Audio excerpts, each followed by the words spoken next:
My wife texted, "At the spa with the girls." I replied, "Say hi to the guy in the blue shirt with the sleeve tattoo." She didn't know I was already there, watching. Welcome to Amelia's Stories. Keep listening. These real stories about love, trust, and betrayal will give you true life experiences. If you're new, drop your location in the comments and don't forget to subscribe, like, and share. Evan Merrick never thought he'd be the man second-guessing his own marriage, but here he was, 38 years old, dependable, steady, the kind of guy who showed up early and stayed late, both at work and at home. And yet, something about Laura had shifted. The excuses, the sudden nights out, the distant tone. They crept in slowly, like a draft he couldn't find the source of. When her text pinged through, "At the spa with the girls," he already knew something was off. That particular spa didn't book group appointments on weekdays, and none of her friends had mentioned plans. His gut had been whispering for weeks, and today he finally listened. He drove over, telling himself he just needed to ease his own mind. But the moment he saw her step out of her car with a man in a blue shirt and a sleeve tattoo, laughing like she hadn't laughed with him in months, the whisper turned into a punch to the chest. He watched from a distance, frozen, every instinct telling him he was witnessing the truth he'd tried so hard to deny. That single moment planted the seed. Something was deeply, painfully wrong. Over the next days, Evan couldn't ignore what had been quietly unraveling for months. The cracks hadn't appeared all at once. They'd shown up slowly, small enough at first that he convinced himself they were normal. Laura started coming home later than usual, brushing it off with a tired smile and the excuse of extra patience.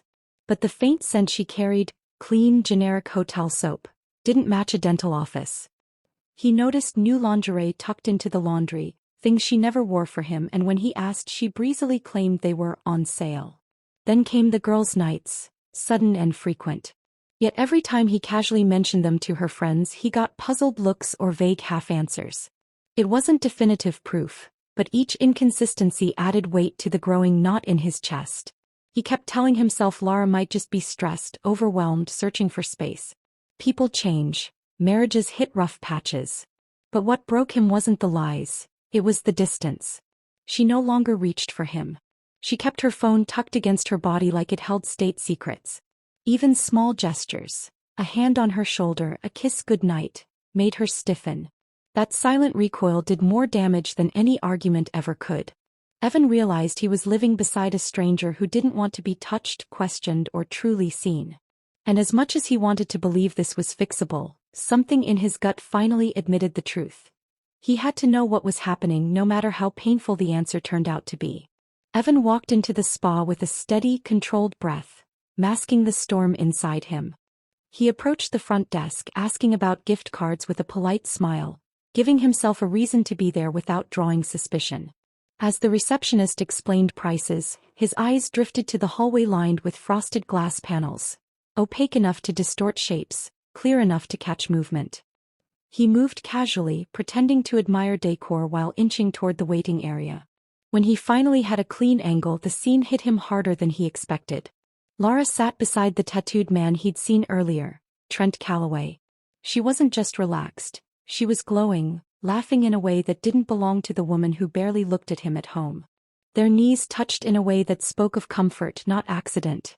Trent murmured something, and Laura reached up to straighten his collar, fingers brushing his chest with an ease that tightened every muscle in Evan's body. It wasn't a stolen moment, it was practiced, familiar. Evan didn't move. He didn't make a sound. He simply watched, committing every detail to memory. The tilt of her smile, the way she leaned into Trent, the unguarded affection she hadn't shown him in months. A confrontation here would only give her excuses, denials, scenes she could twist. So he turned away, thanked the receptionist, and stepped back into the cold air outside. He knew now he needed more than anger. He needed evidence, clear, undeniable proof of what she had chosen long before this moment. Evan shifted into a mode he never thought he'd need, quiet, methodical observation. Once the truth at the spa pierced through his denial, he began paying attention to the details he had previously brushed aside. Lara's schedule suddenly had gaps that didn't line up with her shifts. Her mileage didn't match her claimed errands. When she stepped outside for fresh air, she took her phone with her every time. One evening he heard her voice drifting softly from the garage, low, hurried, almost nervous. By the time he walked out, she'd ended the call and pretended to be organizing storage bins. Later, while putting away tools, he noticed a second phone charger tucked behind a cabinet. They didn't own a second phone. He said nothing. At work, a coworker casually mentioned seeing someone who looked like Laura at a restaurant 2 towns over, sitting with some muscled guy. Evan forced a smile, his stomach tightening, but he didn't question it. Instead, he wrote it down, adding it to the list he was building. The confirmation came unexpectedly. While grabbing groceries from Lara's car, he found a gym towel with a name stitched into the corner. Trent C. The same man he had seen at the spa.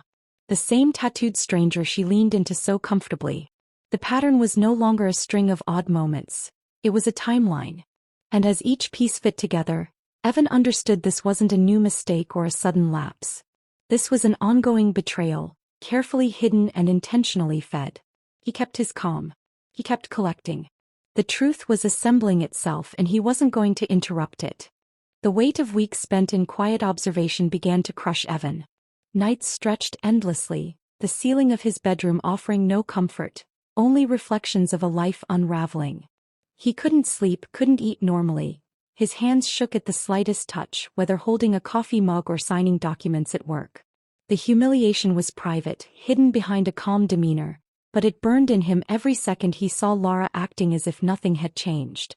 Dinner became the hardest moment of each day. He would sit across from her, plate balanced in front of him, and watch her smile at a text on her phone, the same way she had smiled at Trent in the spa. He tried to remember the woman he married, the warmth and trust they had shared, but the image clashed violently with the cold familiarity he now witnessed. Her laughter no longer included him. Her attention was elsewhere, and her subtle flinches whenever he reached toward her were daggers in slow motion. Evan realized the old conversations, the pleading, the quiet attempts to salvage what was left, would achieve nothing. He didn't want to fight. He wanted clarity, control, and safety for himself. In that moment, an unsettling determination settled over him. He began sketching the outline of a plan, not of confrontation or revenge in the heat of emotion, but of a calculated exit that would protect him from financial and emotional ruin. This betrayal was breaking him, yes, but it was also forging the focus he would need to reclaim his life on his own terms. Evan knew confrontation would only give Laura the chance to twist the story, cry, or manipulate the situation. Instead, he leaned into strategy. He contacted a lawyer his brother had trusted for years, framing the conversation carefully. Questions about marital rights, asset division, and the implications of infidelity under Oregon law. Every call, every meeting sharpened his focus. Evan had been patient, waiting for evidence that couldn't be denied. He didn't need to chase Laura constantly, he only needed the truth to surface. And finally it did. One evening she told him she was working late, her tone casual, almost rehearsed. That familiar knot tightened in his stomach, and without hesitation he followed. Careful, distant, blending into shadows along the quiet streets. She drove to a short-stay lodge outside town, a place that could hide meetings without suspicion. Evan parked a block away, keeping his distance, and watched as she stepped out of her car, laughing at something Trent said. The ease between them, the way their hands brushed, the tilt of her head when she leaned in, every detail burned itself into Evan's memory. He lifted his phone, capturing photos, timestamps, even discrete video clips. Each frame was undeniable proof, each movement a testament to the betrayal he had long suspected. Later, when she returned home, exhausted but careful not to reveal anything, Evan stayed quiet. He heard the shower running, the water masking small sounds. He hummed softly from the bedroom, pretending sleep. Hearing her presence in such an intimate, ordinary moment should have softened him, but it didn't. Instead, something inside Evan shifted. The ache of love, hope, and denial had been stripped away. What remained was focus, cold, precise, unflinching. His love for Laura had transformed. It was no longer tender or protective. It was disciplined, directed toward reclaiming control, securing justice, and stepping out of the shadows she had created with her choices. Evan waited until the house was quiet, the tension of days finally ready to be addressed. He didn't storm in or raise his voice.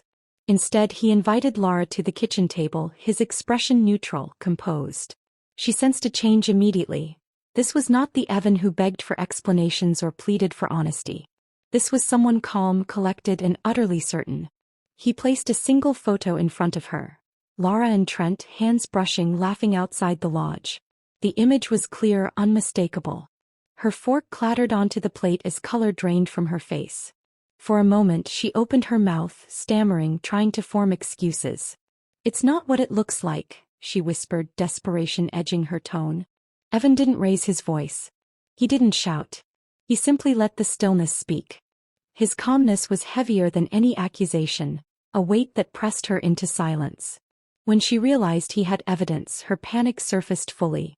Tears spilled freely as she grasped for explanations, promises, anything to repair what had already been broken. "It was a mistake," she begged. "I didn't mean." Evan interrupted gently but firmly. "I already met with a lawyer. I'm done." She sank into the chair, trembling, defeated emotionally. The pleading, the guilt, the raw exposure of her betrayal, all of it crashed over her, but Evan remained unmoved. He had prepared, he had watched, and he had chosen a measured path. The confrontation was not about anger or revenge. It was a final acknowledgement of truth and the unshakable clarity he now carried. The days after the confrontation were tense but methodical. Divorce papers arrived quietly, almost impersonal, yet each one carried the weight of months of betrayal. Evan reviewed every line carefully, noting joint assets, bank accounts, and the financial trail Lara had left behind. He discovered that she had spent substantial amounts from their shared funds, luxury hotel rooms, dinners, and gifts, all linked to Trent. Each charge was a testament to the affair and a misstep that would work against her. In court, the evidence was undeniable. The judge took note of the financial misuse and the premeditated nature of the betrayal. Evan retained the family home, the bulk of their joint savings, and legal control over his own accounts. Lara's attempts to explain or soften the situation fell flat. The system viewed her actions with a critical lens, and the judgment reflected that. Trent, ever the fleeting thrill, disappeared shortly after the confrontation. Friends reported he didn't sign up for drama, leaving Lara to navigate the fallout alone. The man who had been her excitement vanished, leaving only emptiness and shame. Lara's attempts to reach Evan were persistent. Phone calls, messages, even surprise visits, but he no longer responded directly. His communication was filtered strictly through attorneys, leaving no room for manipulation or guilt-tripping. Through the procedural chaos, Evan maintained his composure. The divorce was more than legal separation. It was a reclaiming of autonomy, security, and dignity. While Lara faced the consequences of her choices, Evan moved forward with measured steps, the bitterness replaced by the clarity of a life he was determined to rebuild on his own terms. Months later, Evan found himself unpacking boxes in a modest home nestled in a quiet Oregon town. The air felt different here, lighter, slower, almost forgiving. It wasn't flashy or extravagant, but it was his, a space where he could breathe without the weight of betrayal pressing on his chest. The echoes of the past still lingered, but they no longer dictated his every thought. He reflected on the months behind him with sober clarity. The affair, the lies, the stolen moments, each had carved deep scars, but they also forced a reckoning he hadn't anticipated. Evan didn't seek revenge through cruelty or public humiliation. His approach had been quiet, calculated, a strategy to preserve himself while allowing truth to expose the fractures. In that process, he realized the most powerful victory wasn't financial or legal. It was the reclamation of his own life and peace of mind. Meanwhile, Lara was left navigating the consequences of her choices. Evan heard through mutual acquaintances that she was slowly piecing together a life from the wreckage she had created, but he didn't involve himself. Her struggle was hers alone, a reminder that actions carry consequences. Evan began noticing small things he had long neglected. Weekend hikes, reading late into the night, reconnecting with old friends. Each moment was a quiet reclaiming of the man he had been before trust was broken. By the time the story closes, Evan isn't celebrating triumph. He's choosing peace, letting go of bitterness, and embracing a life built on clarity, self-respect, and the quiet power of moving forward.